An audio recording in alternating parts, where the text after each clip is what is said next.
بسم اللہ الرحمن الرحیم۔ قرآنی فیصلے ہماری بصیرت کے مطابق، جلد دوم، باب ششم۔ کیا زمین متحرک ہے؟ سوال ضلع پشاور سے ایک صاحب نے حسب ذیل استفسار بھیجا ہے۔ موجودہ سائنس کہتی ہے کہ زمین گول ہے اور گھومتی ہے، اور یہ کہ سورج ساکن ہے، لیکن قرآن پاک میں لکھا ہے کہ سورج اپنی منزلیں طے کرتا ہوا ایک جھیل میں غائب ہو جاتا ہے۔ غالباً جہاز القرنین کا قصہ ہے، وہاں ہی یہ سب کچھ لکھا ہے۔ دوسرا یہ کہ سائنسدان کہتے ہیں کہ چاند سورج سے روشنی حاصل کرتا ہے، کبھی چاند چھوٹا ہو جاتا ہے اور کبھی بڑا ہو جاتا ہے۔ مہربانی فرما کر اس سارے معاملے پر ایک مفصل مضمون لکھیں، اور بہتر ہوگا کہ آپ اس کو طلوع اسلام میں چھاپ دیں۔ اس پر لوگوں میں بڑی غلط فہمی پائی جاتی ہے، اور لوگ کہہ رہے ہیں کہ اس کے متعلق ہمارے اسکولوں میں جو تعلیم دی جا رہی ہے قرآنی حقائق کے خلاف ہے، لہذا اس سے متعلق نصاب کو بدلنا چاہیے۔ طلوع اسلام، سب سے پہلے تو یہ سمجھ لیجئے کہ قرآن کریم سائنس کی کتاب نہیں ہے کہ اس میں اس قسم کے امور کی تفصیل دی گئی ہو، لیکن وہ چونکہ اس خدا کی کتاب ہے جو خالق کائنات ہے، اس لیے اس میں اگر کسی جگہ ضمناً ایسے امور کا ذکر آ گیا ہے تو ہو نہیں سکتا کہ وہ حقیقت کے خلاف ہو۔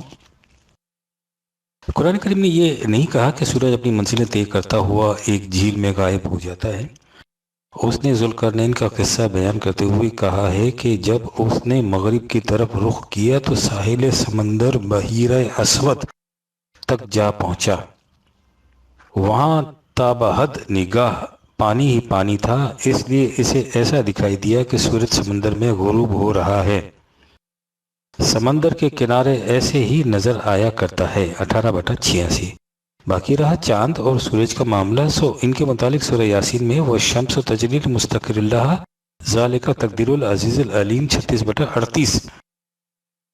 سورج اپنے مقرر راستے پر چلتا ہوا اپنے مستقر کی طرف جا رہا ہے، یہ اس خدا کے مقرر کیے ہوئے پیمانے قوانین فطرت ہیں جو بڑے غلبے اور علم کا مالک ہے۔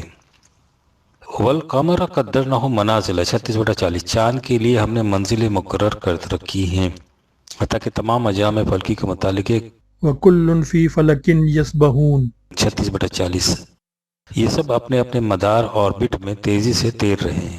شمس اور قمر دونوں کے متعلق دائبین کہا ہے 14/33، یعنی مسلسل حرکت میں رہنے والے۔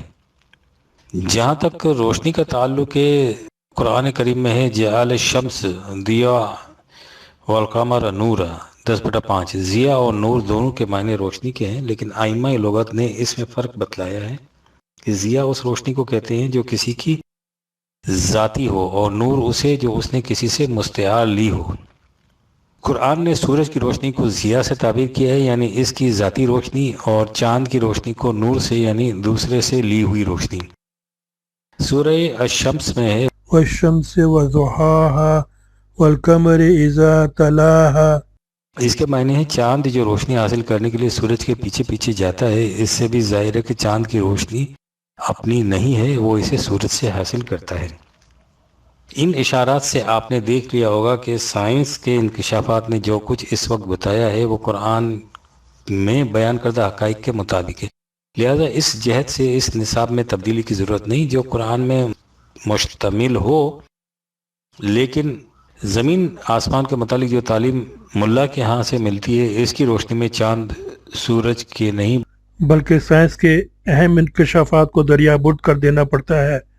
وہ ابھی تک زمین کو ساکن بتاتا ہے اور سورج کے متعلق کہتا ہے کہ وہ شام کو خدا کے عرش کے نیچے جا کر چھپ جاتا ہے، جہاں سے اسے فرشتے دوسرے دن نکالتے ہیں۔ وہ سردی اور گرمی کے موسموں کے متعلق یہ تحقیق انیک پیش کرتا ہے کہ جب خدا نے جہنم کو پیدا کیا تو اس کا منہ باندھ دیا، جہنم میں شکایت کی کہ اس سے تو اس کا دم گھٹتا ہے، چنانچہ اسے اجازت دی گئی کہ وہ سال میں ایک مرتبہ سانس اندر کھینچے اور ایک مرتبہ باہر نکالے۔ جب جہنم سانس اندر کھینچتی ہے تو سردی کا موسم آ جاتا ہے، اور جب وہ اسے باہر نکالتی ہے تو گرمی کا موسم آ جاتا ہے۔ اور قیامت یہ ہے کہ وہ ان باتوں کو اس ذات اقدس و اعظم علیہ الصلاۃ والسلام کی احادیث بتاتا ہے جو علم انسانی کی افق بلند پر فائز تھی۔ یا للعجب! اور جس شخص کی حمیت دینی اس کی اجازت نہ دے کہ وہ اس قسم کی باتوں کو حضور کی طرف منسوب کرے، اسے منکر حدیث قرار دے کر دائرہ اسلام سے خارج کر دیا جاتا ہے۔ سچ کہا تھا اقبال نے کہ مکتب و ملا اور اسرار کتاب، کور مادر زاد و نور آفتاب، عالم افلاک خارجی کائنات، قرآن کریم اور آیات روایات کی روشنی میں۔ امریکہ کے خلا نورد چاند پر گئے، واپس آ گئے، اور اب وہاں کے سائنسدان ان اشیاء کا تجزیہ کرنے میں مصروف ہیں جنہیں وہ وہاں سے ساتھ لائے ہیں۔ لیکن ہمارے ہاں ابھی تک یہ بحثیں جاری ہیں کہ آیا انسان کے لیے ممکن بھی ہے کہ وہ چاند پر اپنے قدم رکھ سکے۔ چنانچہ اس دوران میں ہمیں متعدد استفسارات موصول ہوئے ہیں جن میں اس موضوع پر قسم قسم کی باتیں دریافت کی گئی ہیں، اور دریافت کی گئی ہیں علمی نقطۂ نگاہ سے نہیں بلکہ مذہبی زاویہ نظر سے۔ ان میں بعض استفسارات اچھے پڑھے لکھے لوگوں کی طرف سے بھی ہیں، لیکن جو کچھ پوچھا گیا ہے وہ ایسا مزہ کا خیز ہے کہ وہ باعث حیرت بھی ہے اور وجہ ندامت بھی۔ اس سے بار بار احساس ابھرتا ہے کہ یاران تیز گام نے محمل کو جا لیا، ہم محو نالا جرس کارواں رہے۔ ان استفسارات میں بالواسطہ یا بلا واسطہ قدر مشترک یہ ہے کہ اجرام فلکی کے متعلق قرآن کریم نے کیا کہا ہے، اور ہم آج کی نشست میں مختصر طور پر اسی سوال کا جواب پیش کرتے ہیں۔ اس سلسلے میں سب سے پہلے یہ سمجھ لینا چاہیے کہ قرآن کریم نہ سائنس کی کتاب ہے نہ فلکیات اس کا موضوع ہے۔ وہ سفر حیات میں انسان کو رہنمائی دیتا ہے اور آدمی کو انسانی سطح پر زندگی بسر کرنے اور اس طرح زندگی کے مزید ارتقائی مراحل طے کرنے کا طریق بتاتا ہے۔ ظاہر ہے کہ اس مقصد کے لیے خالق کائنات اور انسانی ممکنات کا ذکر ناگزیر ہے۔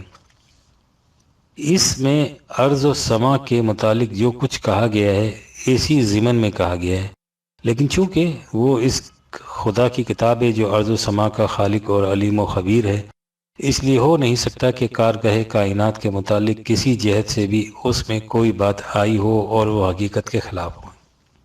یہی وجہ ہے کہ اس نے اپنے یعنی قرآنی دعاوی کی صداقت کے ثبوت میں یہ بھی کہا ہے کہ سنریہم آیاتنا فی الآفاق وفی انفسہم حتی یتبین لہم انہ الحق، ہم خارجی کائنات اور انسانی دنیا دونوں میں انہیں اپنی نشانیاں دکھاتے چلے جائیں گے تاان کہ یہ بات نکھر کر سامنے آ جائے کہ قرآن کا ہر دعویٰ مبنی بر حقیقت اولم یکفی بربک انہ علی کل شیء شہید، 43/53۔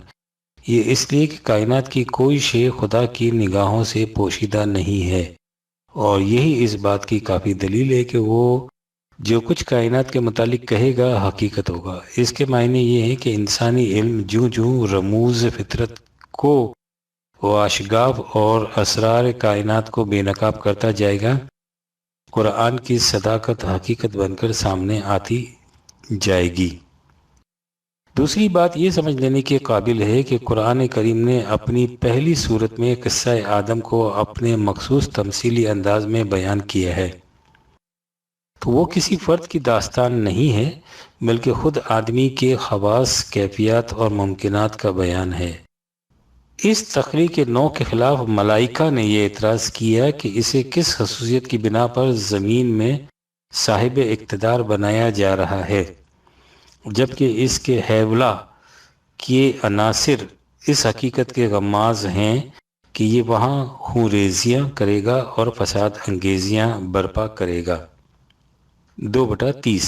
اس کے برعکس ہم ہیں کہ نسبح بحمدک ونقدس لک، 2/30۔ ہم تیری تسبیح و تقدیس میں مصروف رہتے ہیں۔ اس کے جواب میں کہا گیا انی اعلم ما لا تعلمون، ہم وہ کچھ جانتے ہیں جو تم نہیں جانتے۔ یہ کہہ کر انہیں معاذ اللہ آمرانہ طریق سے خاموش نہیں کر دیا گیا بلکہ اس کی وجہ بھی بتا دی گئی، اور یہ کہ وَعَلَمُوا آدَمَ الْأَسْمَاءَ كُلَّهَا، 2/31۔ آدمی میں جملہ اشیاء فطرت کے متعلق علم حاصل کرنے کی صلاحیت رکھ دی گئی ہے۔ اس تحصیل علم کی حیثیت محض نظری نہیں تھی، اس کا عملی نتیجہ یہ تھا کہ فطرت کی قوتیں آدمی کے سامنے سجدہ ریز ہو گئیں، آدم مسجود ملائکہ بن گیا۔ یہی وہ حقیقت ہے جسے قرآن کریم نے بے شمار مقامات پر یہ کہہ کر دہرایا ہے کہ وَسَخَّرَ لَكُمْ مَا فِي السَّمَاوَاتِ وَمَا فِي الْأَرْضِ جَمِيعًا مِنْهُ 45/13۔ ارض و سماوات میں جو کچھ ہے خدا نے اسے اپنی طرف سے تمہارے لیے مسخر کر دیا ہے۔ اس کے معنی یہ ہیں کہ انسان میں اس امر کی صلاحیت رکھ دی گئی ہے کہ وہ کارگاہ کائنات کی ہر قوت کو مسخر کر لے۔ لہذا دنیا میں جب جہاں اور جو انسان یا قوم کوئی سائنٹیفک انکشاف اور اس طرح فطرت کی کسی قوت کو مسخر کرے گی تو اس کی ایک کوشش ہمارے نزدیک درخور تبریک و تہنیت ہوگی، کیونکہ اس سے ایک تو خدا کے اس دعوے کا عملی ثبوت سامنے آ جائے گا جسے اس نے ملائکہ کے سامنے پیش کیا تھا، اور دوسرے قرآن کریم کے مبنی بر حقیقت ہونے کی ایک اور دلیل واضح ہو جائے گی۔ ہم سمجھتے ہیں کہ انسان جو چاند پر پہنچا ہے تو عالم اسلامی میں اس تقریب پر چراغاں ہونا چاہیے تھا، لیکن یہ اسی صورت میں ممکن تھا جب اس قوم کے سامنے خدا کی کتاب بے نقاب ہوتی اور یہ اس پر غور و فکر کرتی، کیونکہ جب اس نے کہا تھا کہ ارض و سماوات کو تمہارے لیے مسخر کر دیا ہے تو اس کے ساتھ ہی یہ بھی کہہ دیا تھا کہ ان فی ذلک لآیات لقوم یتفکرون 45/13 کہ اس میں اس قوم کے لیے نشانیاں ہیں جو غور و فکر سے کام لے۔ جو قوم عقل و فکر اور علم و بصیرت سے کام لینا چھوڑ دے اس کے لیے فطرت کی قوتوں کو مسخر کرنا تو ایک طرف تسخیر فطرت کی اہمیت کا سمجھنا بھی مشکل ہوتا ہے۔ اس تمہید کے بعد ہم موضوع زیر نظر کی طرف آتے ہیں۔ قرآن کریم میں ارض و سماوات کے الفاظ بے شمار مقامات پر آئے ہیں۔ اس سلسلے میں سمجھ لینا ضروری ہے کہ ارض کے معنی ہے پستی اور سما کے معنی ہے بلندی، لہذا سما کے معنی ہمارے مفہوم کے مطابق آسمان نہیں ہوں گے۔ ہمیں جو کچھ اپنے اوپر دکھائی دیتا ہے وہ سماوات کے زمرے میں آ جائیں گے۔ کرۂ ارض کے اوپر فضا، چاند، سورج، ستارے، مرئی و غیر مرئی، معلوم و نامعلوم، جملہ اجرام فلکی سب ہمارے لیے سما ہوں گے۔ اصل یہ ہے کہ ارض پستی اور سما بلندی اضافی الفاظ ہیں۔ ہم جو کچھ اپنے اوپر دیکھتے ہیں وہ ہمارے لیے سما ہے اور اس کے لیے ہم ارض ہیں، اور جو کچھ ہمارے نیچے ہے وہ ہمارے لیے ارض ہے اور ہم اس کے لیے سما ہے۔ یعنی ہر سما کی ایک ارض ہوتی ہے اور ہر ارض کی ایک سما۔ یہی وہ حقیقت ہے جسے قرآن کریم نے ان مختصر الفاظ میں نہایت جامعیت سے بیان کر دیا ہے۔ اللہ الذی خلق سبع سماوات و من الارض مثلہن 66/12۔ خدا وہ ہے جس نے متعدد سماوات پیدا کیے اور ہر سما کے مقابل میں ایک ارض۔ عربی زبان میں سبع کا لفظ جہاں 7 کے معنی میں استعمال ہوتا ہے وہاں اس سے مراد متعدد بھی ہوتے ہیں، جیسے ہم اپنے ہاں کہتے ہیں میں نے تمہیں 20 مرتبہ کہا ہے، 100 بار تاکید کی ہے، 1000 بار منع کی ہے۔ ان الفاظ سے مراد متعین طور پر 20، 100 یا 1000 نہیں ہوتا، بلکہ اس سے مقصد بکثرت یا متعدد بار ہوتا ہے۔ اسی انداز سے عربی زبان میں 7، 70، 700 وغیرہ الفاظ آتے ہیں۔ قرآن کریم میں خدا کو بدیع السماوات والارض 2/117 اور فاطر السماوات والارض 6/14 کہا گیا ہے۔ بدیع یا فاطر کے معنی ہیں وہ جو کسی کام کو پہلی مرتبہ کرے، لہذا خدا کے بدیع اور فاطر ہونے کے معنی یہ ہیں کہ وہ ارض و سماوات سلسلہ کائنات کو عدم سے وجود میں لایا ہے۔ مادی کائنات ازلی اور قدیمی نہیں، خدا نے اسے پیدا کیا ہے اور اس طرح پیدا کیا ہے کہ اس سے پہلے ان کا وجود ہی نہیں تھا۔ یہ ابتدا کے لیے ہے۔ جہاں تک انتہا کا تعلق ہے قرآن کریم میں متعدد مقامات پر آیا ہے کل یجری لاجل مسمى 13/2۔ یہ تمام اجرام ایک مدت معینہ تک کے لیے محو خرام ہیں، یعنی یہ نہ ازلی ہیں نہ ابدی۔ ازلی اور ابدی ہونا صرف خدا کے لیے ہے، مخلوق کے لیے نہیں ہے۔ تخلیق سما کے متعلق ایک مقام پر ہے وَهِيَ دخان 41/11۔ ابتدا میں یہ دخان تھا، طوفان دھوئیں، ابخارات اور گیسس میٹر کو کہتے ہیں۔ یہ نیبیولا کی وہ حیت ہے جس میں اجرام فلکی کی پہل نمود ہوئی تھی۔ پہلے یہ ہیبلا ایک ہی تھا، اس کے بعد اس میں سے چھینٹے اڑے اور مختلف اجرام الگ الگ ہو گئے۔ سورہ انبیاء میں ہے اولم یر الذین کفروا ان السماوات والارض کانتا رتقا ففتقناہما۔ 21/30۔ یہ لوگ جو قرآن کے دعابی کی صداقتوں سے انکار کرتے ہیں، کیا انہوں نے اس پر غور نہیں کیا کہ ارض و سماوات پہلے ایک ہیبلا تھے، پھر یہ پھٹ کر الگ الگ ہوئے۔ زمین کے متعلق دوسرے مقام میں ہے والارض بعد ذالک دحاہا 79/30۔ اس کے بعد زمین کو اس طرح دور پھینکا جس طرح گوپیے سے پتھر کو زرناٹے کے ساتھ دور پھینکتے ہیں۔ یہ کرے اس شدت اور تیزی کے ساتھ الگ ہوئے کہ کل فی فلک یسبحون۔ 21/33۔ ان میں سے ہر ایک کرہ اپنے اپنے مدار آربٹ میں تیرتا چلا جا رہا ہے۔ زمین کی یہ کیفیت ہے کہ یہ تمہیں اپنے اوپر لیے اس انداز سے گھوم رہی ہے کہ تم آرام اور سکون سے بیٹھے رہتے ہو، تمہیں اس کا احساس بھی نہیں ہوتا کہ یہ محو گردش ہے۔ تمید بکم کے یہی معنی ہیں 16/15۔ پھر یہ کرے مختلف ادوار اسٹیجز میں سے گزرے۔ قرآن کریم میں 7 ایام آیا ہے 10/3، 6 مختلف ادوار۔ کہیں ان مراحل کو کلی طور پر یومین 2 مراحل بھی کہا ہے 41/12۔ ان میں سے ایک ایک یوم ہزار بلکہ 50 ہزار سال کا بتایا گیا ہے 32/5 اور 70/4۔ علم انسانی ہنوز اس مقام تک نہیں پہنچا کہ ان ادوار کو متعین کر سکے۔ سائنس کے مزید انکشافات ایک دن اس حقیقت کو بھی واضح کر دیں گے۔ ان مراحل سے گزرنے کے بعد زمین پر پانی کی نمود ہوئی اور پانی سے ہر جاندار شے وجود میں آئی۔ وجعلنا من الماء كل شيء حي۔ 21/30۔ زندگی کی نمود کے لیے تو پانی کافی تھا، لیکن اس کی حفاظت کے لیے کچھ اور بھی درکار تھا۔ یہ وہ کرہ فضائی ایٹماسفیئر ہے جس کے بغیر یہاں کوئی جاندار مخلوق باقی نہیں رہ سکتی تھی۔ اسے قرآن نے سقفہ محفوظہ کہہ کر پکارا ہے 21/32۔ وہ چھت جو خود بھی محفوظ ہے اور ساکنان ارض کے لیے سامان حفاظت بہم پہنچاتی ہے۔ کرہ فضائی ہمارے لیے کس کس قسم کے سامان حفاظت بہم پہنچاتا ہے، اس کا اندازہ اس سے لگائیے کہ چاند اگرچہ زمین کا توام ہے لیکن اس پر زندگی کی نمود نہیں ہو سکی۔ یہ اس لیے کہ اس کے اوپر کرہ فضائی نہیں ہے۔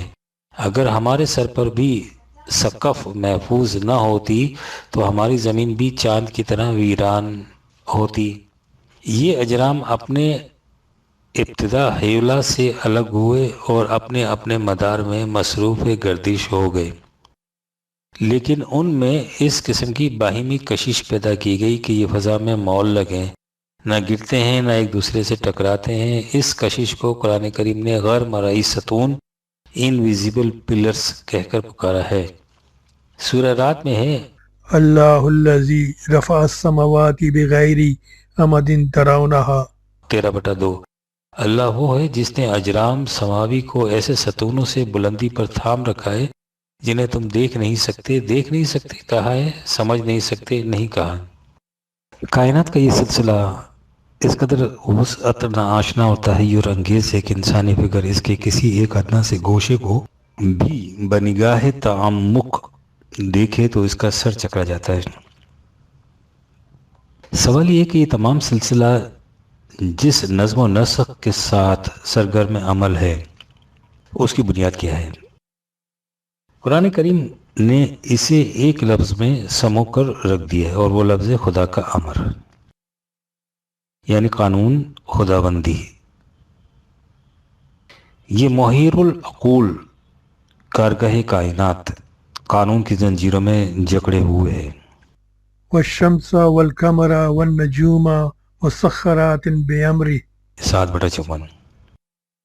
سورج چاند ستارے سب خدا کے قانون کی زنجیروں میں جکڑے ہوئے ہیں۔ اور اس کے قانون کی بنیادی خصوصیت یہ ہے کہ اس میں ذرا سی بھی تبدیلی نہیں آتی۔ ولن تجد لسنت اللہ تبدیلا۔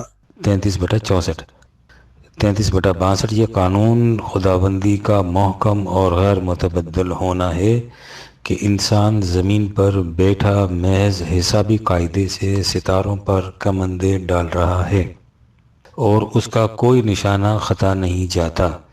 یہ قانون اس قدر اٹل ہے کہ اس کے بھروسے پر ایک خلا نورد اپنے جہاز سے باہر نکل کر فضا میں ٹہلنے لگ جاتا ہے اور امریکہ کا کنٹرول اسٹیشن 2,80,000 میل کے فاصلے سے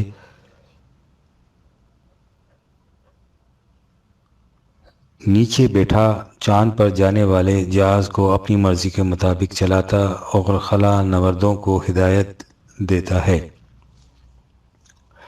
اور یہ اس کے قانون ہی کی محکمیت ہے جس کے بل بوتے پر زمین سے 6 کروڑ میل دور فضائی جہاز مریخ کی تصویریں ٹیلی ویژن پر بھیج رہا ہے۔ یہ اس کے محکم قانون ہی کی کارفرمائی ہے جس سے یہ حالت ہے کہ والشمس تجری لمستقر لها۔ سورج اپنے مدار ہی کے گرد گردش نہیں کرتا بلکہ اپنے پورے نظام کو ساتھ لیے کسی اور منزل کی طرف رواں دواں چلا جا رہا ہے اور اس کا مستقر ہے۔ ذالک تقدیر العزیز العلیم۔ 36/38 یہ اس خدا کے مقرر کردہ پیمانوں کے مطابق ہو رہا ہے جو بڑی قوتوں کا مالک ہے اور اس کی قوت علم پر مبنی ہے۔ یہ اس کے قانون ہی کی کارفرمائی ہے کہ والقمر قدرناہ منازل حتی عاد کالعرجون القدیم۔ 36/39 خدا نے چاند کے لیے منازل مقرر کر دی ہیں جن کی وجہ سے اس کی کیفیت یہ ہے کہ وہ پہلی رات ناخن کی طرح باریک سا ہمارے سامنے آتا ہے، آہستہ آہستہ ماہ کامل بن جاتا ہے، پھر گھٹتے گھٹتے اس طرح باریک سی ٹہنی کی طرح نظر آتا ہے، اور یہ اسی کا قانون ہے جس کے مطابق للشمس ینبغی لها ان تدرک القمر۔ کبھی ایسا نہیں ہوتا کہ سورج جیسا عظیم الجثہ کرہ اپنی حدود سے آگے بڑھ کر چاند کے اوپر چڑھ جائے، واللیل سابق النہار۔ نہ ہی کبھی ایسا ہوتا ہے کہ دن اور رات کی گردشیں الٹی ہو جائے۔ وکل فی فلک یسبحون۔ 36/40 ہر کرہ اپنے اپنے مدار میں تیر رہا ہے۔ ان کروں کی غیر متبدل گردشوں کا نتیجہ یہ ہے کہ ہم اپنے ہاں کیلنڈر مقرر کرتے ہیں جو انسان کی تمدنی زندگی کے لیے اس قدر ناگزیر ہے۔ الشمس والقمر بحسبان 55/5 چاند اور سورج نہایت محکم حسابی قاعدے کے مطابق چل رہے ہیں اور ان کی یہ منازل اس لیے مقرر کی گئی ہیں لِتَعْلَمُوا عدد السنین والحساب 10/5 تاکہ تم ان سے سالوں کی گنتی اور مختلف قسم کے حساب کر سکو۔ 17/12 قرآن کریم میں سورج کو ضیاء اور چاند کو نور کہا گیا ہے۔ 10/5 ویسے تو ضیاء اور نور دونوں کے معنی روشنی ہیں، لیکن لغت کی روح سے عام طور پر ضیاء کسی کی اپنی روشنی کو کہتے ہیں اور نور اسی روشنی کو جسے کسی اور سے اکتساب کیا گیا ہو۔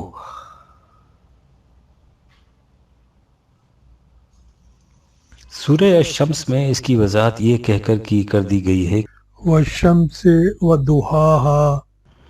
سورج اور اس کی روشنی والقمر اذا تلاها۔ 91/1 اور 2 اور چاند جب وہ روشنی مستعار لینے کے لیے اس کے پیچھے پیچھے پھرتا ہے، وہ سورج سے روشنی کی بھیک مانگتا ہے اور بھکاریوں کی طرح اس کے پیچھے پیچھے پھرتا ہے۔ کیسا حسین ہے یہ استعارہ اس حقیقت کی وضاحت کے لیے کہ چاند جو لوگوں کی نگاہوں میں بقائے نور ہوتا ہے خود روشن نہیں بلکہ اپنی روشنی کے لیے سورج کا محتاج ہے۔ یہ سورج کی روشنی ہے جو اس سے منعکس ہوتی ہے۔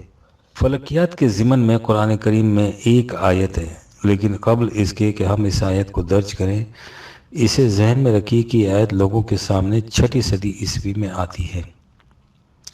اس زمانے میں فلکیات سے متعلق انسانی علم کی جو کیفیت تھی وہ ارباب علم سے پوشیدہ نہیں ہے۔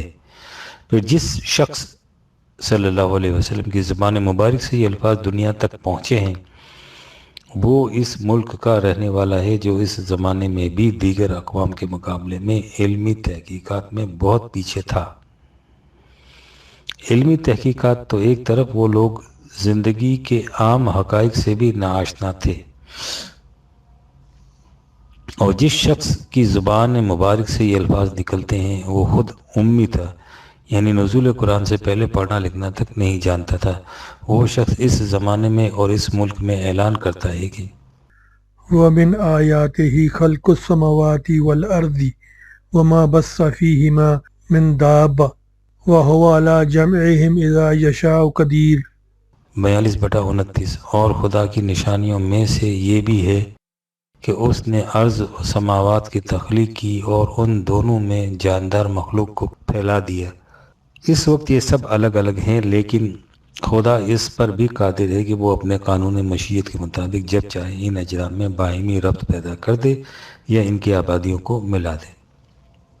ہم پوچھتے ہیں کہ 6 صدی عیسوی میں سرزمین عرب کا ایک امی تو ایک طرف، ابھی کل تک دنیا کا بڑے سے بڑا سائنٹسٹ بھی یہ کہہ سکتا تھا کہ زمین اور آسمانی کروں میں باہمی ربط و ضبط پیدا ہو سکتا ہے، اور یہ کہ آسمانی کروں میں زندگی کا امکان ہے۔ کیا یہ ایک آیت اس دعوے کی مثبت دلیل نہیں کہ قرآن کسی انسان کے فکر کی تخلیق نہیں، اس کا سرچشمہ ماورائے علم انسانی ہے، اس کو وہی خداوندی کہتے ہیں۔ یہ عظیم حقیقت تو ایک طرف، اس زمانے میں تو یہ بات بھی کسی کے ذہن میں نہیں آ سکتی تھی کہ آسمانی کروں کو انسان کے لیے مسخر کر دیا گیا ہے۔ اس عہد میں تو انسان چاند، سورج اور ستاروں کو دیوتا سمجھ کر ان کی پرستش کیا کرتا تھا، اور یہ کچھ ابھی کل تک ہوتا تھا اور آج بھی بعض مقامات پر ہو رہا ہے۔ یہ قرآن تھا جس نے ان لوگوں سے کہا کہ لا تسجدوا للشمس ولا للقمر واسجدوا للہ الذی خلقہن 41/37، سورج اور چاند کو سجدے مت کرو، ان کے سامنے مت جھکو، اس خدا کے سامنے جھکو جس نے انہیں پیدا کیا ہے۔ اس نے اسے بھی واضح کر دیا کہ لخلق السماوات والارض اکبر من خلق الناس 40/57، خارجی کائنات کی تخلیق انسان کی پیدائش کے مقابلے میں کہیں زیادہ خدا کی کبریائی کی متقاضی تھی، لیکن چونکہ انسان کو عظیم قوتوں کا حامل بنایا گیا اس لیے یہ مسجد کائنات ہے۔ کائنات اس کی معبود نہیں ہو سکتی، اس لیے اسے اجرام فلکی کے سامنے سجدہ ریز ہونا نہیں چاہیے۔ ایسا کرنا شرف انسانیت کی تذلیل ہے۔ بہرحال یہ تھی اس زمانے میں انسان کی ذہنی اور علمی سطح۔ ظاہر ہے کہ ہمارے مفسرین حضرات بھی اسی زمانے کی پیداوار اور اسی ماحول سے متاثر تھے، اس لیے انہوں نے ان آیات قرآن کی تفسیر اپنے دور کے رائج الوقت خیالات کے مطابق کی تھی۔ وہ یہی کر سکتے تھے۔ مثلاً ہمارے ہاں امام ابن کثیر کی تفسیر بڑی قابل اعتماد سمجھی جاتی ہے۔ انہوں نے تخلیق ارض و سماوات کے سلسلے میں مختلف آیات کی تفسیر بیان کرتے ہوئے لکھا ہے، حضرت ابن مسعود، حضرت ابن عباس اور دیگر صحابہ سے مروی ہے کہ اللہ تبارک و تعالیٰ کا عرش پانی پر تھا اور کسی چیز کو پیدا نہیں کیا تھا، اور جب مخلوق کو رچانا چاہا تو پانی سے دھواں بلند کیا، وہ اونچا چڑھا اور اسے آسمان بنائے، پھر پانی خشک ہو گیا اور اس کی زمین بنائی، پھر اس کو الگ الگ کر کے 7 زمینیں بنائیں۔ اتوار اور پیر کے 2 دن میں یہ 7 زمینیں بن گئیں۔ زمین مچھلی پر ہے، اور مچھلی وہ ہے جس کا ذکر قرآن مجید کی اس آیت میں ہے۔ نون والقلم، مچھلی پانی میں ہے اور پانی صفات پر ہے، اور فرشتے پر اور فرشتہ پتھر پر، اور یہ پتھر وہ ہے جس کا ذکر حضرت لقمان نے کیا ہے۔ یہ پتھر ہوا پر ہے۔ مچھلی کے ہلنے سے زمین کانپنے لگی تو اللہ تعالیٰ نے پہاڑوں کو گاڑ دیا اور وہ ٹھہر گئی۔ ذرا اور آگے چل کر لکھتے ہیں، مجاہد فرماتے ہیں کہ اللہ تعالیٰ نے زمین کو آسمان سے پہلے پیدا کیا، اس سے جو دھواں اوپر چڑھا اس کے آسمان بنائے جو ایک پر ایک اس طرح 7 ہیں، اور زمینیں ایک کے نیچے ایک اس طرح 7 ہیں۔ 24ویں پارے سورہ فصلت حامیم سجدہ کی تفسیر میں لکھتے ہیں،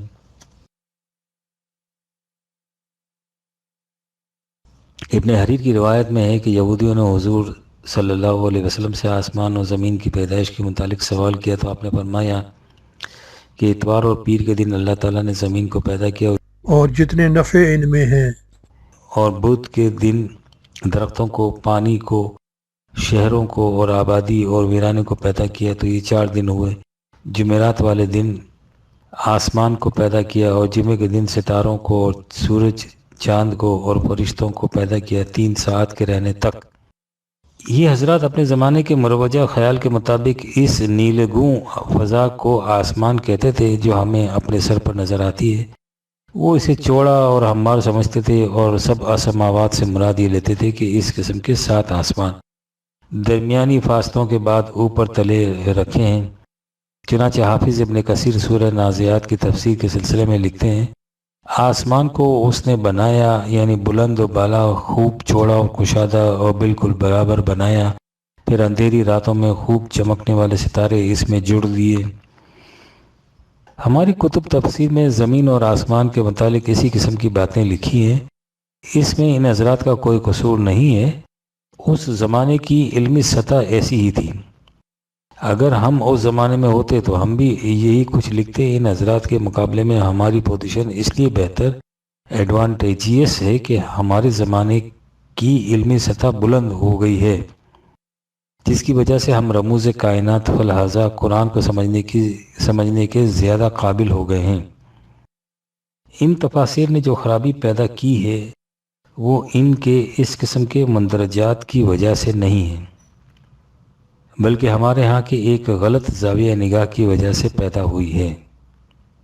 یہ تفاسیر ہمارے دینی مکتبوں اور دارالعلوموں میں پڑھائی جاتی ہیں، اور ان کے متعلق عقیدہ یہ پیدا کر لیا گیا ہے کہ ان میں جو کچھ لکھا ہے حرفاً حرفاً صحیح ہے۔ ان پر کسی قسم کی تنقید کرنا سخت گناہ ہے، کیونکہ سلف صالحین کی اتباع ہی اصل دین ہے۔ معاملہ اگر یہاں تک ہی رہتا تو اس سے کسی نہ کسی طرح بچاؤ کی صورت نکل سکتی تھی۔ ہم میں وہ گروہ بھی تو ہے جو تقلید ائمہ کو جائز نہیں قرار دیتا، لیکن معاملہ اس سے آگے بڑھ گیا۔ ان مفسرین حضرات نے جو کچھ لکھا اس کے متعلق یہ نہیں کہا کہ وہ ان کے اپنے خیالات ہیں، کہا یہ ہے کہ وہ تفسیر خود نبی اکرم صلی اللہ علیہ وسلم کی بیان فرمودہ ہے۔ اس سے اصل دشواری پیدا ہوئی۔ ان مفسرین کے اقوال سے یہ کہہ کر اختلاف کرنے کی جرات کر لی جا سکتی تھی کہ وہ بالآخر ہمارے ہی جیسے انسانوں کے خیالات ہیں، لیکن جب یہ کہا جائے کہ وہ خیالات ان حضرات کے اپنے نہیں ہیں بلکہ خود حضور نبی اکرم صلی اللہ علیہ وسلم کے ارشادات گرامی ہیں، تو ان سے اختلاف یا تنقید کرنے کی جرات کسی مسلمان کو ہو سکتی ہے؟ ان سے ان تفسیری اقوال نے غیر متبدل دین کی حیثیت اختیار کر لی۔ اب اگر کوئی علمی تحقیق یا سائنٹیفک انکشاف ان اقوال میں سے کسی کے خلاف جاتا ہے تو ہمارے ہاں عجیب صورتحال پیدا ہو جاتی ہے۔ قدامت پسند طبقہ یا اس قسم کے مشاہداتی انکشاف ہی سے انکار کر دیتا ہے، اور یا اس میں اور اپنے ہاں کے تفسیری اقوال میں مطابقت پیدا کرنے کی بے معنی کوشش کرتا ہے۔ دوسری طرف جب نوجوان تعلیمی یافتہ طبقہ دیکھتا ہے کہ جن باتوں کو ان کے سامنے اسلام کہہ کر پیش کیا جاتا ہے وہ علمی تحقیقات پر پوری نہیں اترتی، تو وہ اسلام ہی سے متنفر ہو جاتا اور سرکشی اختیار کر لیتا ہے۔ مثلا حدیث کی مشہور کتاب ترمذی میں حضرت عباس کی ایک روایت میں ہے جس میں کہا گیا ہے کہ رسول اللہ نے فرمایا کہ ایک آسمان سے دوسرے آسمان تک 71 یا 72 یا 73 سال کی راہ ہے، اور 7 آسمان ہیں جن میں سے ہر ایک سے دوسرے کا فاصلہ اسی قدر ہے۔ 7ویں آسمان کے اوپر ایک سمندر ہے جس کی گہرائی بھی اتنی ہی ہے۔ اس کے اوپر 7 پہاڑی بکرے ہیں جن کے کھروں سے گھٹنوں تک اسی قدر فاصلہ ہے۔ اب ان بکروں کی پشت پر عرش ہے جس کی موٹائی اسی قدر ہے۔ آپ سوچئے کہ اس روایت کو کالج کے کسی طالب علم کے سامنے پیش کیا جائے اور پیش کیا جائے یہ کہہ کر کہ حضور نبی اکرم نے ایسا فرمایا ہے، تو اس کا رد عمل کیا ہوگا؟ حالانکہ بات بالکل صاف ہے کہ یہ اور اسی قسم کی دیگر روایت رسول اللہ کے ارشادات ہو نہیں سکتے۔ یہ روایت وضعی ہیں اور یہ دعویٰ کوئی نیا نہیں۔ امام احمد بن حنبل نے فرمایا ہے کہ 3 کتابیں ہیں جن کی کوئی اصل نہیں، مغازی، ملاحم اور تفسیر، لیکن ہمارا قدامت پسند طبقہ ہے کہ زور دیے جاتا ہے کہ ان تمام روایت کو رسول اللہ کے ارشادات تسلیم کرو، اور جس کی غیرت ایمانی اور ذات رسالت مآب کی عظمت کا احساس اسے ایسا کرنے سے روکے اسے منکر حدیث اور نہ جانے کیا کیا قرار دے کر حوالہ دار و رسن کرنے کے فتوے صادر کر دیتا ہے۔ یہ ہے وہ خرابی جو اس قسم کے تفسیری اقوال کو یہ حیثیت دے دینے سے پیدا ہوتی ہے۔ جب تک ہم اپنے اس بنیادی نظریے کی اصلاح نہیں کریں گے، اس خرابی کے ازالے کی کوئی صورت پیدا نہیں ہو سکے گی، اور ہمارا نوجوان تعلیم یافتہ طبقہ اسلام سے برگزشتہ ہوتا چلا جائے گا۔ اب رہے وہ حضرات جو سائنس کے کسی انکشاف یا علمی تحقیق کے نتیجے اور اس قسم کے اقوال میں تطبیق کی کوشش کرتے ہیں، تو وہ معاملے کو اور بھی مضحکہ خیز بنا دیتے ہیں۔ مثلاً ہمارے ہاں شق القمر کا معجزہ مشہور ہے۔ ہمیں حال میں جو استفسارات موصول ہوئے ہیں اور جن کی طرف شروع میں اشارہ کیا گیا ہے، اس میں سے بیشتر میں اس کا بھی ذکر کیا گیا ہے۔ ہمارے زمانے میں سید ابوالعلا مودودی صاحب کے متعلق کہا جاتا ہے کہ وہ اسلام کو بڑے سائنٹیفک انداز سے پیش کرتے ہیں۔ آپ دیکھیے کہ وہ اس باب میں کیا کہتے ہیں۔ انہوں نے اپنی تفسیر تفہیم القرآن میں اس بات سے تو انکار کیا ہے کہ یہ واقعہ حضور نبی اکرم کے معجزے کے طور پر ظہور میں آیا تھا، لیکن نفس واقعہ سے انکار نہیں کرتے۔ چنانچہ وہ لکھتے ہیں کہ تمام روایات کو جمع کرنے سے اس کی جو تفصیلات معلوم ہوتی ہیں وہ یہ ہیں کہ یہ ہجرت سے قریباً 5 سال پہلے کا واقعہ ہے۔ قمری مہینے کی 14ویں شب تھی، چاند ابھی طلوع ہوا تھا، یکایک وہ پھٹا اور اس کا ایک ٹکڑا سامنے کی پہاڑی کے ایک طرف اور دوسرا ٹکڑا دوسری طرف نظر آیا۔ یہ کیفیت بس ایک ہی لحظہ رہی اور پھر دونوں ٹکڑے باہم جڑ گئے۔ اس کے بعد لکھتے ہیں کہ معترضین اس پر 2 طرح کے اعتراضات کرتے ہیں۔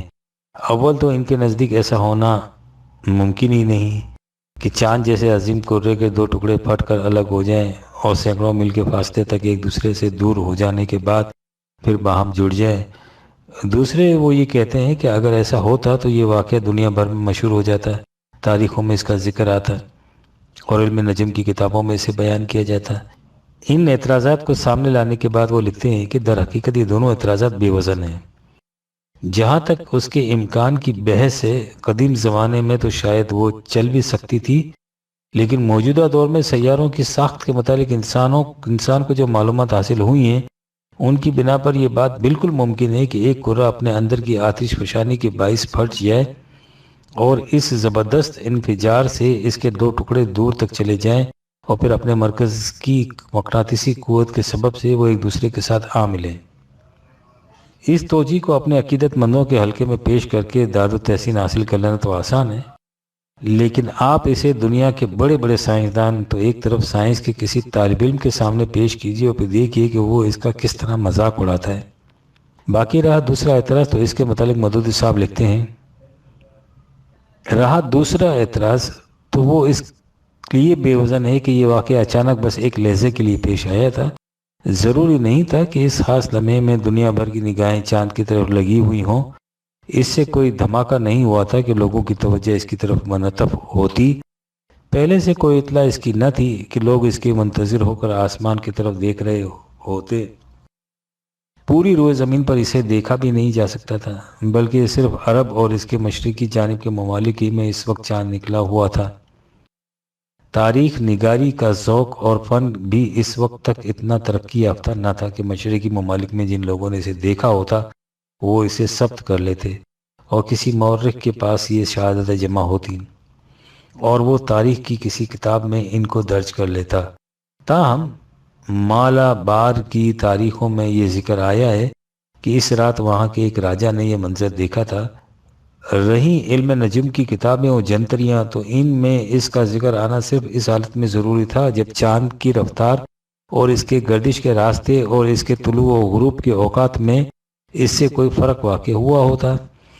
یہ صورت چونکہ پیش نہیں آئی، اس لیے قدیم زمانے کے اہل تجنیم کی توجہ اس کی طرف منتف نہیں ہوئی۔ اس زمانے میں رصد گاہیں اس حد تک ترقی یافتہ نہ تھی کہ افلاک میں پیش آنے والے ہر واقعے کا نوٹس لیتی اور اس کو ریکارڈ پر محفوظ کر لیتی۔ ترجمان القرآن بابت مئی 1967، صفحہ 151۔ یہ ہے ہمارے ساتھ مذہب اور سائنس کی کشمکش کے سلسلے میں جو ہو رہا ہے۔ ظاہر ہے کہ اگر ہم نے اپنے غلط نقطۂ نگاہ میں تبدیلی پیدا نہ کی تو اس کا نتیجہ وہی ہوگا جو یورپ میں ہوا ہے۔ نقطۂ نگاہ میں تبدیلی سے مراد یہ ہے کہ قرآن کریم کے حقائق کو اپنے زمانے کی علمی سطح کے مطابق سمجھا جائے اور کسی فرد یا زمانے کے فہم قرآن کو عرف آخر و قول فیصل قرار نہ دیا جائے۔ باقی رہی تفسیری روایت سے ان کے مطابق امام احمد بن حنبل کا سا موقف اختیار کیا جائے، یعنی یہ کہا جائے کہ وہ وضعی روایات ہیں، ان کی نسبت حضور نبی اکرم کی طرف صحیح نہیں ہے۔ یہ تو رہی ہماری غلط نگاہی۔ دوسری طرف اہل مغرب کی کج نظری بھی کچھ کم تباہی کا موجب نہیں۔ ان کا نظریہ زندگی یہ ہے کہ یہ کائنات کسی نہ کسی طرح وجود میں آ گئی ہے اور طبیعی قوانین فطرت کی روح سے از خود سرگرم عمل ہے، نہ اس کے پیچھے کوئی علیم و خبیر صاحب اختیار و ارادہ ہستی ہے اور نہ ہی اس کی تخلیق کا کوئی مقصد ہے۔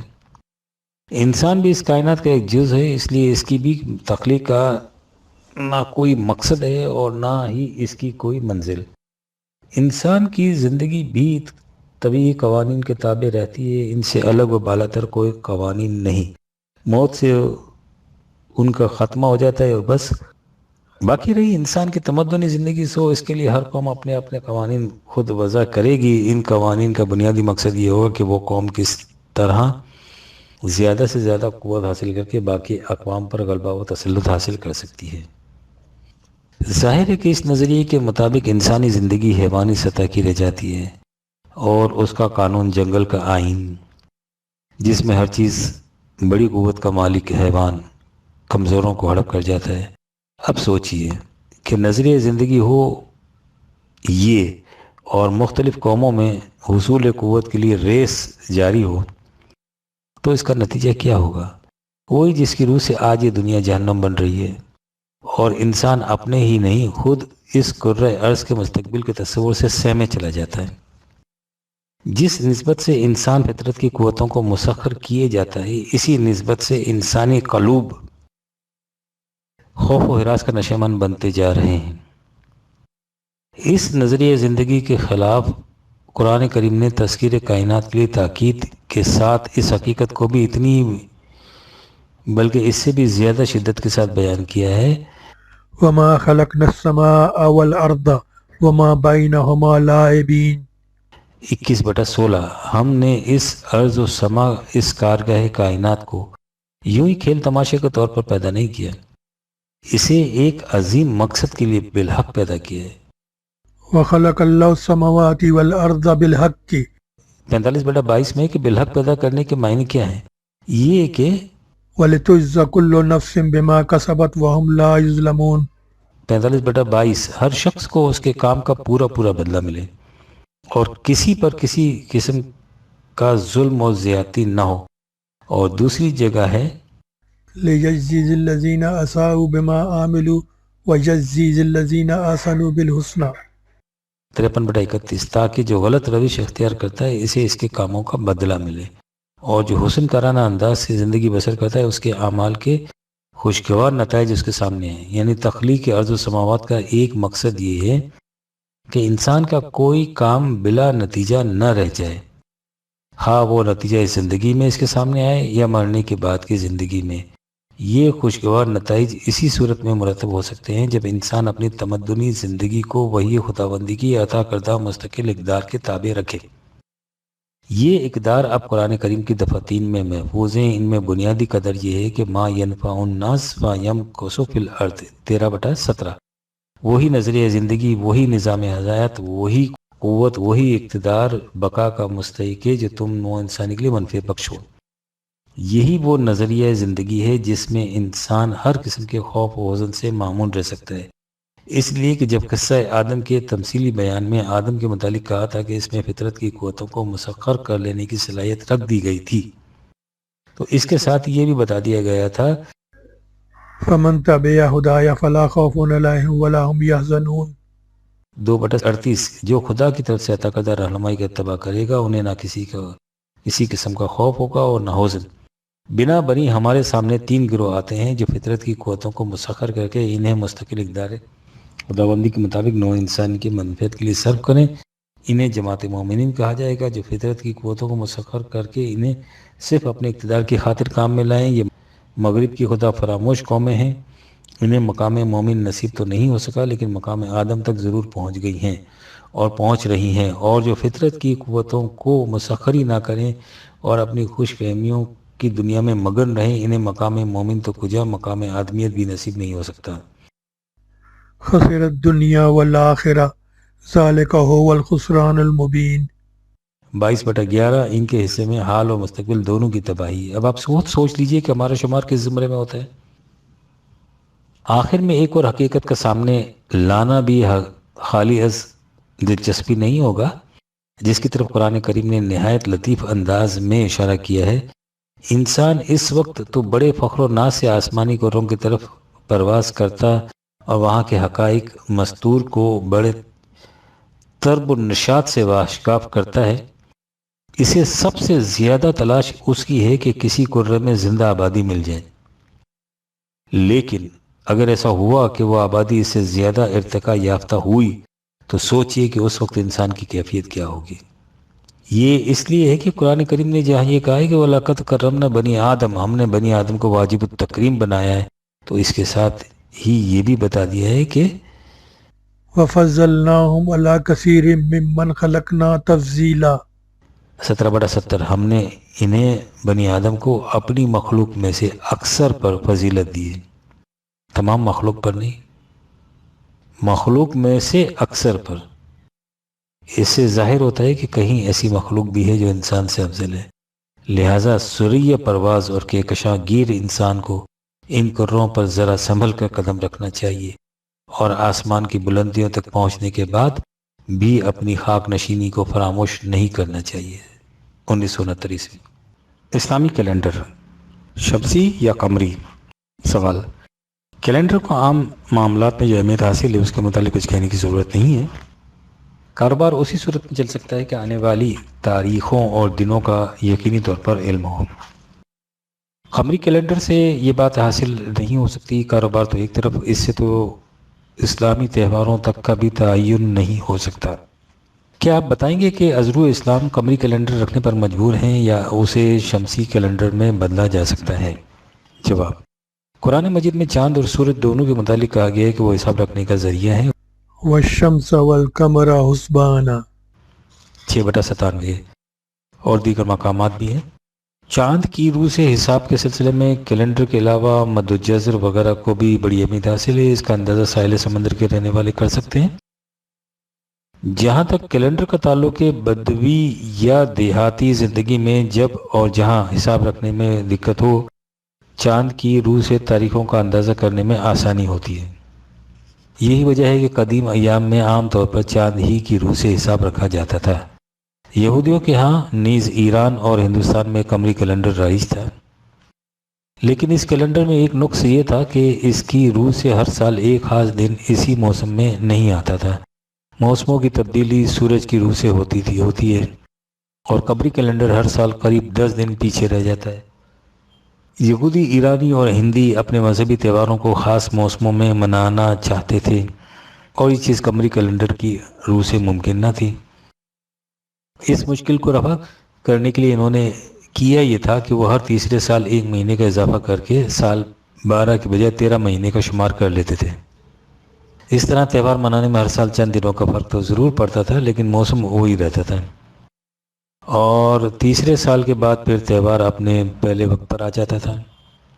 ظہور اسلام سے پہلے عرب بھی یہودیوں کے تتبع میں ایسا ہی کرتے تھے۔ ان کے یہاں کیلنڈر قمری تھا، لیکن وہ ہر تیسرے سال 1 ماہ کا اضافہ کر کے اسے شمسی کے برابر کر لیتے تھے، اور اس طرح ان کے تہوار بالخصوص حج، جو ان کا سب سے بڑا مرکزی اور قومی تہوار تھا، ایک ہی موسم میں آتے تھے۔ لیکن عربی معاشرے میں ایک اور رسم بھی تھی۔ انہوں نے سال میں 4 مہینے ذی قعد، ذی الحج، محرم اور رجب ایسے متعین کر رکھے تھے جن میں لوٹ مار اور جنگ و جدل مانا تھا۔ انہیں حرمت کے مہینے کہا جاتا تھا۔ جب سال 13 مہینوں کا آتا تو حرمت کے مہینوں کا تعین مشکل ہو جاتا۔ یہ فریضہ کعبہ کے پجاریوں میں سے ایک قبیلے کے سپرد کیا گیا تھا۔ وہ، جیسا کہ ہر جگہ پجاریوں کے ہاں ہوتا ہے، اپنے اس اختیار کا بڑا ناجائز فائدہ اٹھاتے۔ وہ خاص مفادات کے پیش نظر ان مہینوں میں رد و بدل کرتے رہتے تھے۔ اسے اصطلاح میں نسئی کہا جاتا تھا۔ وہ لوط کے سال کے علاوہ ویسے بھی ان مہینوں میں رد و بدل کر دیتے تھے۔ فتح مکہ کے بعد جب حج کا اہتمام جماعت مومنین کے ہاتھ میں آیا تو دیگر امور کے ساتھ کیلنڈر میں بھی خاص اصلاح کی گئی۔ چنانچہ قرآن کریم نے یہ فیصلہ کر دیا ان عدت الشہور عند اللہ اثنا عشر شہرا فی کتاب اللہ یوم خلق السماوات والارض منہا اربعۃ حرم ذالک الدین القیم۔ 9/36۔ یاد رکھو مہینوں کی تعداد 12 ہے اور یہ اس قانون فطرت کے مطابق ہے جسے خدا نے تخلیق ارض و سما کے وقت سے نازل کر رکھا ہے۔ ان میں 4 مہینے حرمت کے ہیں، یہی نظام محکم ہے۔ قانون فطرت کے مطابق زمین سورج کے گرد قریب 365 دن میں ایک چکر پورا کر لیتی ہے۔ اس کو ایک سال کہا جاتا ہے۔ یہ ظاہر ہے کہ 12 مہینوں میں ایک سال یعنی زمین کا چکر اسی صورت میں پورا ہو سکتا ہے کہ وہ 365 دنوں کو 12 پر تقسیم کر کے مہینے مقرر کر لی جائیں۔ یہ شمسی حساب ہی سے ہو سکتا ہے۔ قمری کیلنڈر کی روح سے سال کے قریب 354 دن بنتے ہیں۔ اس میں سورج کی گرد زمین کا چکر پورا نہیں ہوتا۔ اس حساب سے ہمارا کیلنڈر شمسی ہونا چاہیے تھا، لیکن ہم نے سال کے 12 مہینے کر لیے لیکن کیلنڈر قمری رکھا، جس کا نتیجہ یہ ہوا کہ اب ہمارے تہوار مختلف موسموں میں آتے ہیں اور ہمارا سال بھی شمسی کے مقابلے میں 10 دن کم رہتا ہے۔ ہم سمجھتے ہیں کہ اگر ہم اپنا کیلنڈر شمسی رکھ لیں تو یہ اسلام کے خلاف نہیں ہوگا، بلکہ قرآن کی منشا کے مطابق ہوگا۔ اس سے ہمارے تہوار بھی متعین موسموں میں آیا کریں گے اور وہ تمام دشواریاں بھی رفع ہو جائیں گی جو قمری حساب کی روح سے آئے دن پیش آتی رہتی ہیں۔ نیز اس سے دین اور دنیا کی وہ سنویت بھی ختم ہو جائے گی جس کی روح سے ہمیں کاروبار کے لیے ایک قسم کا شمسی کیلنڈر استعمال کرنا پڑتا ہے اور مذہبی امور کے لیے دوسری قسم کا قمری کیلنڈر۔ ساری دنیا میں غالباً مسلمانوں کا کیلنڈر ہی ایسا ہے جو قمری بھی ہے اور اس میں لوند کا سال بھی نہیں آتا۔ باقی رہا چاند کی روح سے مذہبی تہوار کا تعین، سو اس کے لیے اگر چاند دیکھنے کی شرط بجائے حسابی قاعدے سے چاند نکلنے کا تعین کر لیا جائے تو کوئی دشواری پیش نہیں آ سکتی، لیکن ہماری مذہبی پیشوایت نہ تو شمسی کیلنڈر پر رضامند ہوگی اور نہ ہی حسابی قاعدے سے قمری کیلنڈر کے تعین پر، اس لیے کہ اس سے ان کی اجارہ داری ختم ہو جاتی ہے اور انہیں ابتری پھیلانے کا موقع نہیں ملتا۔ امت کے فکر و عمل میں وحدت مذہبی پیشوایت کے لیے پیام مرگ ہوتی ہے۔ جون 1966۔ کیا مردوں کی آنکھیں زندہ اندھوں کو لگائی جا سکتی ہیں؟ آج کل دنیا کے مولدوں اور دہریوں نے بعض از کاوش و تحقیق بسیار اس امر کا امکان پیدا کر دیا کہ مردے کے اعضاء جو انسان کی موت کے بعد گل سڑ جاتے ہیں انہیں دوسرے انسانوں کے جسم میں پیوست کر کے خلق خدا کو اس سے فائدہ پہنچایا جا سکتا ہے، لیکن خدا پرست اس کے خلاف لٹ لے کر اٹھ کھڑے ہوئے ہیں اور فرما رہے ہیں کہ ازرو شریعت حقہ۔ یہ عمل اکثر ناجائز ہے۔ جس طرح اس سے پہلے لاؤڈ سپیکر کا استعمال ازرو شریعت حرام تھا اور آج کوئی مسجد ایسی نہیں جس میں لاؤڈ سپیکر نصب نہ ہو، اس کے حق میں دلائل کس قسم کے دیے جاتے ہیں وہ سننے کے قابل ہیں۔ جماعت اسلامی کی ترجمان ایشیا کی 24 مارچ کی ارشاد میں ملک غلام علی صاحب معاون امام امیر جماعت اسلامی کے قلم سے ایک سوال کے جواب میں مبسوط مقالہ شائع ہوا ہے جس میں وہ فرماتے ہیں اس بارے میں یہ بات سمجھ لیجئے کہ اسلام نے میت کی تکفین اور تدفین کے بارے میں جو ہدایت دی ہیں، اسے ثابت ہوتا ہے کہ مردے کی تکریم اس لیے ضروری ہے جس طرح زندے کی۔ یہ ہوا ان کے نزدیک اسلام کا حکم۔ اس کے بعد ارشاد ہے واضح کم بے معنی نہیں ہے، اگر ہم نے زندوں کے نفع کے لیے مردوں کے اعضاء کی قطع و برید کا دروازہ کھول دیا تو پھر اس میں کوئی انتہا نہ رہے گی۔ ایسا ہو سکتا ہے کہ ایک وقت ہے جب مردے کے تمام اعضاء رئیسہ زندہ جسم میں تکلیم کیے جا سکیں، پھر اس وقت اس کی حد بندی مشکل ہو جائے گی کہ کس عضو کو مردے کے جسم پر باقی چھوڑا جائے اور کس کو کاٹ لیا جائے۔ بالکل ممکن ہے کہ مردے کی بوٹی بوٹی ہاتھوں ہاتھ اڑا لی جائے۔ اگر مردے کی آنکھ کسی زندہ کی بینائی کی بحالی کے لیے درکار ہوگی تو اس کا دل، اس کا پتا، اس کا جگر، اس کے گردے اور دیگر اعضاء کیوں قابل استعمال نہ ہوں گے اور ان سے سرجری کی وساطت سے کسی کی جان کیوں نہ بچائی جا سکے گی؟ اس کے بعد کون سی حد ہوگی جہاں آدمی رک کر یہ کہہ سکے گا کہ مردے کے ان اعضاء سے استفادہ نہیں کیا جا سکتا اور مردے کہاں باقی رہ جائیں گے کہ ان کے احترام کے لیے باقی ہدایت کی ضرورت ہو؟ ایسے مسائل میں جواز کے دروازے کھولنا در حقیقت فتنوں کے طوفان کے لیے راہ بنانا ہے۔ اس لیے میری رائے میں اس کے جواز کی کوئی گنجائش نہیں اور نہ یہ عمل اسلام کے کسی اصول کے مطابق مستحسن پسندیدہ ہے۔ یعنی اگر کسی مردے کی آنکھوں سے ایک زندہ نابینا کو عمر بھر کے لیے بینائی مل سکتی ہے تو اسے اس بینائی سے محروم رکھیے، اسے اندھے کا اندھا رہنے دیجیے، کیونکہ اسے بینائی عطا کرنے سے مردے کی بے حرمتی ہوتی ہے اور یہ چیز اسلام کے خلاف ہے۔ یعنی اگر اندھے کو آنکھیں مل جائیں تو یہ اسلام کے خلاف ہوگا، اور مردے کی آنکھیں گل سڑ کر بیکار چلی جائیں تو یہ عین مطابق اسلام ہوگا۔ ہم اس سلسلے میں اس کے سوا اور کیا کہہ سکتے ہیں کہ خدا اسلام کو ان دوستوں سے بچائے۔ مئی 1968 سے